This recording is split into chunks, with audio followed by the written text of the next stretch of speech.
बीते दिनों उत्तर प्रदेश के बरेली में आलम मोहम्मद को लेकर एक हिंसा भड़कती है और देखते ही देखते ये हिंसा उत्तर प्रदेश समेत देश के अन्य राज्यों तक फैल जाती है और इसका नतीजा ये होता है कि इसके चलते देश में कई मुसलमानों, कई उपद्रवियों और अराजकता फैलाने वालों को सरकार सबक भी सिखाती है। लेकिन बावजूद इसके कुछ उपद्रवी अपनी हरकतों से बाज नहीं आ रहे हैं। दरअसल बरेली के बाद अब अलीगढ़ में भी सामाजिक सौहार्द बिगाड़ने की कोशिश की गई है। यहाँ हुआ ये है कि 2 गांव के 5 मंदिर की दीवार पर हरे रंग से आलम मोहम्मद लिखा गया है।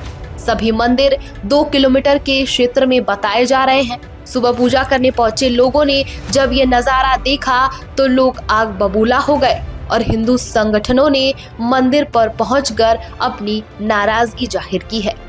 जब इस मामले को लेकर विवाद बढ़ गया तो पुलिस ने मंदिरों पर लिखे शब्दों को साफ कराया और लोगों को समझाकर शांत किया। करनी सेना के राष्ट्रीय अध्यक्ष उपेंद्र सिंह ने एक मौलाना समेत 8 लोगों के खिलाफ मुकदमा दायर किया है। इस मामले को लेकर आरोप लगाए जा रहे हैं कि साजिश अलीगढ़ में मंदिरों पर आलम मोहम्मद लिखकर बवाल करने, बवाल भड़काने, हिंसा की आग में अलीगढ़ को झोंकने की कोशिश की गई है ताकि दोनों समुदाय आमने सामने आए और बवाल खड़ा हो जाए।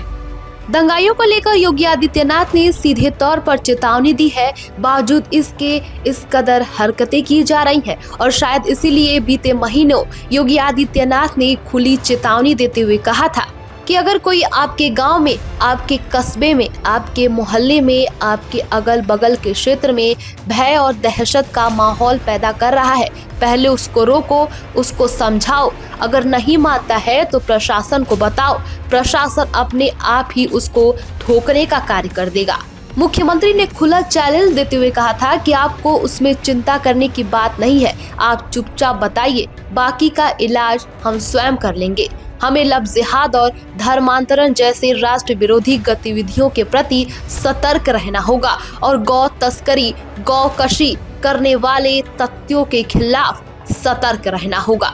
सीएम योगी ने कहा कि अगर कोई कहीं भूल से भी इस प्रकार की गतिविधियों में लिप्त है, उसकी सूचना समय रहते आपको पुलिस और प्रशासन को देनी होगी। बाकी का इंतजाम हम स्वयं कर लेंगे। उनका क्या उपचार होना है, उपचार की व्यवस्था हम करेंगे। आलम मोहम्मद विवाद के बारे में बात करें तो ये मामला 4 सितंबर को कानपुर के रावतपुर में 12 वफात जुलूस के दौरान शुरू हुआ था। यहाँ पर मुस्लिम समुदाय के लोगों ने एक बैनर लगाया था जिस पर लिखा था आलम मोहम्मद। हिंदू संगठनों ने इसका पुरजोर तरीके से विरोध किया, कहा कि 12 वफात के जुलूस में ये नई परंपरा शुरू की जा रही है। पुलिस ने इस मामले में तुरंत एक्शन लिया और कहा कि धार्मिक जुलूस में किसी भी तरह के नए रीति रिवाज को शामिल नहीं किया जा सकता। इस दौरान हिंदू और मुस्लिम समुदाय के लोगों ने एक दूसरे पर पोस्टर फाड़ने का आरोप लगाया, जिसे लेकर ये विवाद तूल पकड़ता गया। वहीं 9 सितंबर को कानपुर पुलिस ने 24 लोगों के खिलाफ एफआईआर दर्ज की। उन पर आरोप लगा था कि उन्होंने जुलूस में नई परंपरा को जोड़ा और सांप्रदायिक सौहार्द को बिगाड़ने की कोशिश की। हालांकि कानपुर पुलिस ने ये साफ किया कि आलम मोहम्मद के बैनर के लिए किसी भी तरह का एफआईआर दर्ज नहीं किया गया था। एफआईआर दर्ज करने का मामला बैनर को नई जगह पर लगाने और दूसरे समुदाय के पोस्टर को फाड़ने को लेकर जुड़ा हुआ था। आपको बता दें कि ये मामला तब गरमाया जब इस विवाद पर राजनेताओं की प्रतिक्रियाएं सामने आने लगी। इस मामले में तमाम राजनेताओं के बयान आने से सोशल मीडिया पर मानो आग भड़क गई।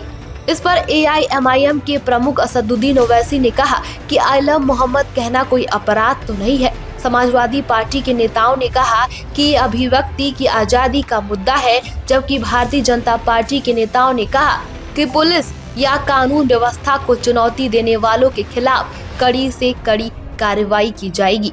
इसके बाद से ये विवाद पूरे देश भर में फैल गया। इस मामले में बीते 26 सितंबर को तौकीर रजा ने ऐलान किया था कि जुमा की नमाज के बाद इस्लामिया ग्राउंड में बड़ी संख्या में लोग पहुंचे। आलम मोहम्मद मुद्दा था। पुलिस ने भीड़ को रोकने की कोशिश की थी। टकराव इतना ज्यादा बढ़ गया जिसके बाद से पथराव और फायरिंग तक बात पहुंच गई। वहीं मौलाना तौकीर रजा पर दंगा भड़काने, उकसाने, वीडियो वायरल कर प्रशासन को धमकाने और हत्या की साजिश जैसे गंभीर धाराओं में मुकदमा दर्ज किया गया है। जहां एक तरफ यूपी के बरेली में मौलाना तौकीर रजा के ऊपर उत्तर प्रदेश सरकार ने शिकंजा कसा, तो वहीं दूसरी ओर इस मुद्दे पर महाराष्ट्र के बीड में एक मौलाना का आपत्तिजनक बयान भी सोशल मीडिया पर वायरल होने लगा। मंच से मौलाना ने कहा कि अगर आए तो यहीं दफना देंगे। इस दौरान मुस्लिम मौलवी ने सीएम योगी आदित्यनाथ को गालियां दी। इसके बाद उसने कहा कि अगर सीएम योगी को माजलगांव की मुस्तफा मस्जिद आए तो उन्हें वहीं दफन कर दिया जाएगा।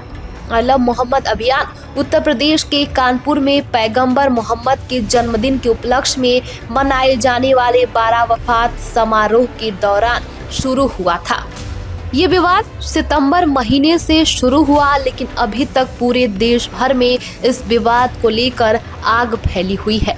सोशल मीडिया पर कई ऐसे वीडियोस वायरल हो रहे हैं जिसमें आई लव मोहम्मद विवाद को लेकर ही कई मौलाना, कई मुस्लिम युवक और युवतियां सीएम योगी को गाली देते हुए भी नजर आ रहे हैं। फिलहाल इस मामले में उत्तर प्रदेश सरकार ने कई उपद्रवियों को मिट्टी में मिलाने का काम किया है, लेकिन इसके बाद भी ये विवाद थमने का नाम ही नहीं ले रहा है। अब देखना दिलचस्प होने वाला है कि इस मामले को लेकर उपद्रवियों का योगी सरकार किस प्रकार से इलाज करती है। इस खबर पर आपकी क्या राय है, हमें कमेंट बॉक्स में जरूर बताएं और देश दुनिया की तमाम खबरों को देखने के लिए बने रहिए हमारे साथ और देखते रहिए द बेस्ट ऑफ मीडिया। पूरा मानव समाज कृतज्ञ है भगवान वाल्मीकि का, क्योंकि जब भी किसी भारतीय के मन में कोई संदेह पैदा होता है,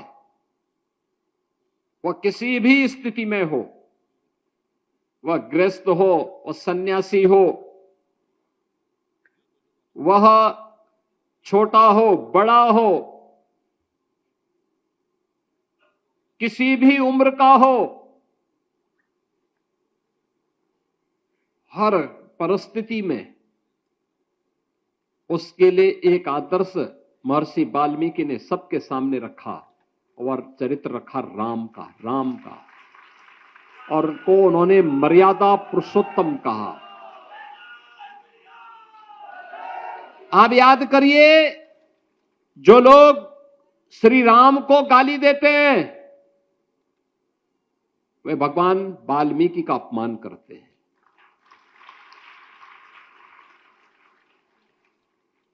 और जो भगवान वाल्मीकि का अपमान करते हैं वे भगवान राम का भी अपमान करते हैं।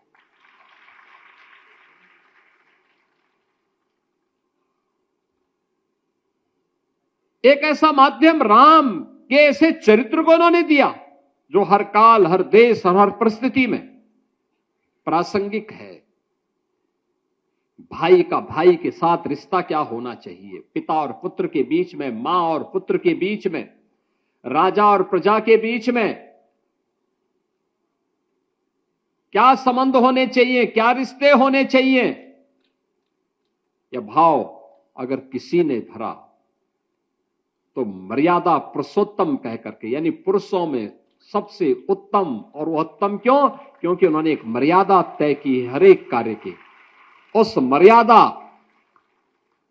की लक्ष्मण रेखा को कभी राम ने उल्लंघन नहीं किया, और यह आदर्श किसी ने दिया तो भगवान वाल्मीकि ने हम सबके सामने प्रस्तुत किया।